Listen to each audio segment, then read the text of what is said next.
23 मार्च 1940 यानी यौम पाकिस्तान एक तरीसा दिन जो पाकिस्तान की तारीख का एक अहम दिन है, जिस दिन करारदाद पाकिस्तान पेश की गई थी।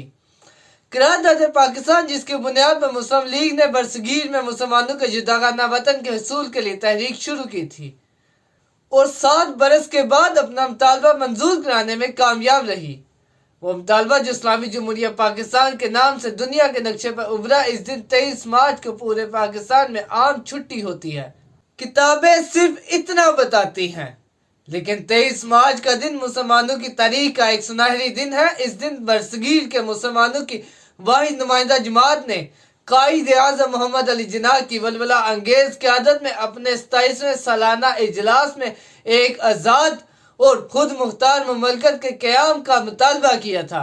ताकि मुसलमानों के हकूक़ का तहफ़्फ़ुज़ हो सके। इस तारीख़ी इज्तिमा का आगाज़ 22 मार्च 1940 को हुआ था और कायद आज़म मोहम्मद अली जिन्ना ने इस दिन अपनी 2.5 घंटे की तकरीर में फरमाया कि मुसलमान किसी भी तारीख की रूह से एक अलग कौम है। हिंदू और मुसलमान दो मुख्तलिफ मजहबी फलसफों और समाजी आदात से ताल्लुक़ रखते हैं, जो आपस में शादी कर सकते हैं, ना इकट्ठे खाना खा सकते हैं। इसमें वाज़ेह किया गया कि हिंदू और मुसलमान दो अलग कौमें हैं जो अब एक साथ नहीं रह सकती। इनका मजहब, अकीदा और रस्म व रवाज अलग हैं और वो एक अलग वतन चाहते हैं। करारदाद पाकिस्तान ही दरअसल वो मुतालबा है जो इस्लामी जमहूरिया पाकिस्तान के नाम से दुनिया के नक्शे पर उभरा और 23 मार्च का यह दिन हर साल अहले पाकिस्तान को उसी जज्बे की याद दिलाता है जो क़याम पाकिस्तान का बाइस बना। 23 मार्च 1940 पाकिस्तान और बरसगीर के मुसलमानों की तारीख का एक सुनहरी दिन है। 23 मार्च का दिन सिर्फ तकारीर मुकर्रर करने का दिन नहीं, बल्कि अमली तौर पर वतन अजीज की मजबूती और इस्तेहकाम के लिए काम करने और तजदीद अहद करने का दिन है।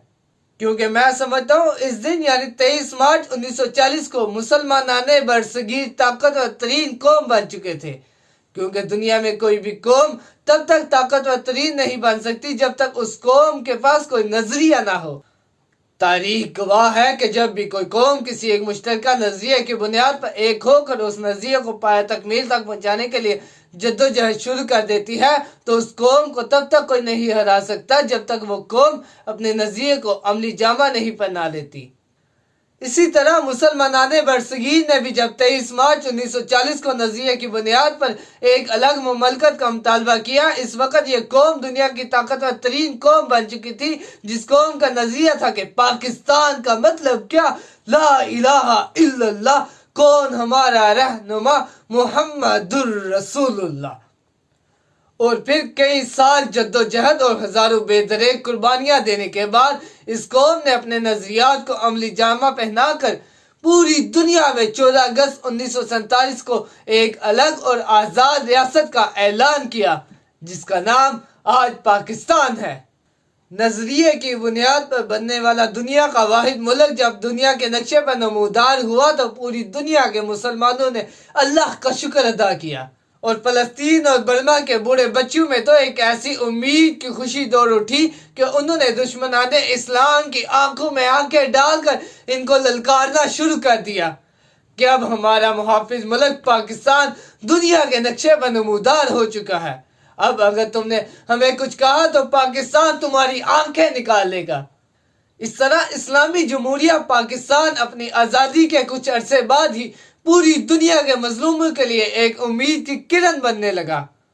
तारीख गवाह है कि यह मुहाफिज मुल्क न सिर्फ मुसलमानों का बल्कि पूरी दुनिया के मजलूमों की आवाज़ बन चुका है और इनके मुश्किल वक्त में इनका सहारा बनने के लिए हर मैदान में कूद पड़ता है।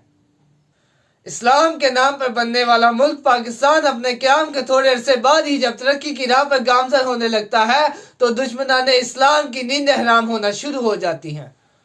और फिर वो मुख्तलिफ महाजों पर इस कौम को शिकस्त देने की नाकाम कोशिशों में कोशा रहने के बाद भी नाकाम हो जाते हैं।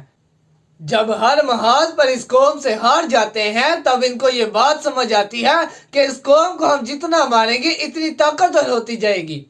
और फिर आहिस्ता आहिस्ता हमारे अपनों को खरीदा गया, जिसका पहला नतीजा 1971 में सकूत ढाका की सूरत में देखना पड़ा। اس کے بعد یہ سلسلہ شروع ہوتا گیا اور ہمارے اپنوں کو ہی ہمارے خلاف کیا جانے لگا۔ کبھی اس ملک میں احمدیوں کو سرگرم کیا گیا تو کبھی ہمیں فرقہ واریت کے ذریعے لڑوایا گیا۔ ابھی اس فرقہ واریت سے نکل ہی رہے تھے کہ اس ملک کے لیڈروں نے ہمیں سیاسی لحاظ سے تقسیم کرنا شروع کر دیا۔ اور صرف اتنا ہی نہیں، ابھی ہم ایک دوسرے کو سیاسی لیبل چپکا کر گالم گلوچ کر رہے تھے کہ اس ملک میں ایک اور بڑی سازش کو سرگرم کر دیا گیا اور ہمیں جنسی طور پر لڑوایا جانے لگا، یعنی عورت کو مرد کے خلاف کر دیا گیا، جس کا سلوگن میرا جسم میری مرضی رکھا گیا۔ جس ملک کے دو اہم پہیے عورت اور مرد ہی آپس میں لڑنے لگے، اس ملک میں سازشیں کس قدر طاقتور ہیں آپ خود ہی اندازہ لگا لیں۔ آج ہمارے ادارے ہی اپنی عوام کے اتنا خلاف ہو چکے ہیں کہ آج عوام حقیقی اسلامی قوانین کی بات کرے تو یہ ادارے عوام کو پکڑ کر جیل میں ڈال دیں گے، لیکن اگر اسلامی جمہوریہ پاکستان میں کوئی کتا اسلام کے خلاف بھونکتا ہے تو اسلام کے خلاف بات کرنے والے کو یہ ادارے نہ صرف پروٹیکشن دیتے ہیں بلکہ عوام سے بھی بچا کر ملک سے باہر بھیج دیتے ہیں۔ پاکستان میں دشمنان اسلام کی یہ تمام سازشیں اس لیے کامیاب ہو رہی ہیں کیونکہ آج یہ قوم اپنے حقیقی نظریات کو نظر انداز کر کے غفلت کی نیند سو رہی ہے۔ جس قوم کے نوجوان محض اچھی نوکریاں حاصل کرنے کے لیے تعلیم حاصل کر رہے ہوں، آپ خود ہی اندازہ لگا لیں اس قوم کے نوجوانوں کو خریدنا کتنا آسان ہوگا۔ یعنی آپ محض اچھی نوکری دے کر اس قوم کے نوجوانوں سے کچھ بھی کروا لیں۔ آپ کو میری باتیں تو تلخ لگ رہی ہوں گی، مگر میرا یقین نہیں آ رہا تو آپ میرا جسم میری مرضی والوں کو ہی دیکھ لیں۔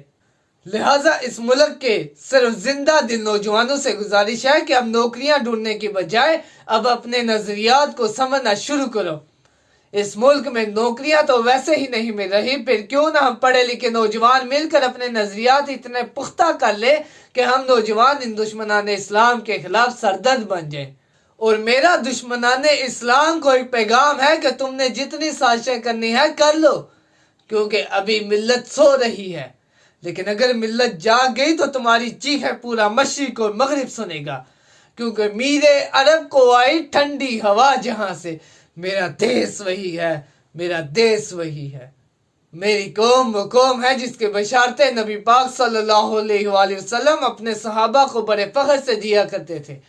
اور آپ صلی اللہ علیہ وآلہ وسلم اپنے صحابہ کو جب غزوہ ہند میں لڑنے والے فوجیوں کا مقام بتایا کرتے تھے تو صحابہ اکرام یہ دعائیں کیا کرتے تھے کہ کاش ہم بھی اس فوج کا حصہ بن سکیں، اے کاش ہم بھی غزوہ ہند کی فوجوں میں کفار کے خلاف تلوار اٹھا سکیں۔ لیکن آج یہ قوم اپنا اصل مقام بھول کر اپنے نظریات کو بھول چکی ہے۔ لیکن میری ایک بات یاد رکھنا، اس دنیا کا یہ اصول ہے کہ اس دنیا میں جب کوئی فرعون آتا ہے تو اللہ تبارک و تعالی موسیٰ کو بھی ضرور بھیجتا ہے، اور وقت اتنی ظالم چیز ہے کہ یہ اچھا ہو یا برا گزر ہی جاتا ہے اور آنے والی نسلوں کے لیے عبرت چھوڑ جاتا ہے۔ آج اس قوم سے دھوکے بازی کرنے والوں، کیا تم فرعون اور نمرود کا حشر نہیں دیکھتے؟ آج یہاں کے سیاستدان انتہائی صفائی سے منی لانڈرنگ اور کرپشن کر کے یہ سمجھتے ہیں کہ یہ لوگ عوام کی آنکھوں میں دودھ جھونک رہے ہیں، لیکن وہ یہ نہیں جانتے کہ حقیقت میں وہ اپنی ہی آنکھوں میں دودھ جھونک رہے ہوتے ہیں۔